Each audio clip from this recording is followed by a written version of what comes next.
ಇನ್ನುಳಿದ ಪ್ರಮುಖ ಸುದ್ದಿಯನ್ನು ಕ್ವಿಕ್ ಆಗಿ ನೋಡೋಣ ಎಕ್ಸ್‌ಪ್ರೆಸ್ ನ್ಯೂಸ್ ಅಲ್ಲಿ.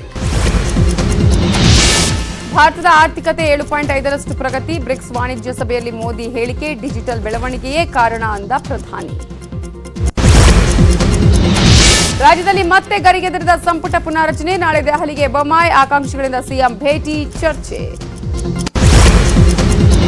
ಪಠ್ಯಪುಸ್ತಕ ವಿರೋಧದ ಬೆನ್ನಲ್ಲೇ ಸಿಎಂ ಶಿಕ್ಷಣ ಸಚಿವರ ಸಭೆ. ಲೋಪದೋಷಗಳಿದ್ರೆ ಸರಿಪಡಿಸ್ತೀವಿ ಅಷ್ಟೇ ಅಂದ ನಾಗೇಶ್. ಗೌಡ್ರ ಪತ್ರಕ್ಕೆ ಸಿಎಂ ಉತ್ತರ ಕೊಡ್ತಾರೆ ಅಂತ ಮೌನ. ಜನರ ಆಶೀರ್ವಾದ ಇದ್ರೆ ಏನ್ ಬೇಕಾದ್ರೂ ಆಗ್ತೀನಿ. ಮಾಜಿ ಸಚಿವ ಜನಾರ್ದನ್ ರೆಡ್ಡಿ ಸ್ಫೋಟಕ ಹೇಳಿಕೆ. ಯಾವ ಕುರ್ಚಿ ಮೇಲೆ ಕಣ್ಣಿಟ್ಟಿದ್ದಾರೆ ಗಣಿ ದಣಿ.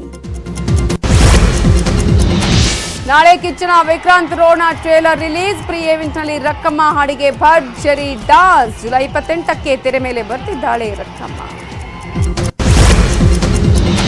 ಶಿವಣ್ಣ ಅಭಿನಯದ 125ನೇ ಚಿತ್ರ ವೇದ ಪೋಸ್ಟರ್ ಲಾಂಚ್. ಶಿವಣ್ಣ ಒಡೆತನದ ಗೀತಾ ಪಿಕ್ಚರ್ಸ್ ಕೂಡ ಲಾಂಚ್. ಕಾರ್ಯಕ್ರಮದಲ್ಲಿ ಅಪ್ಪು ನೆನೆದು ಭಾವುಕರಾದ ಶಿವಣ್ಣ.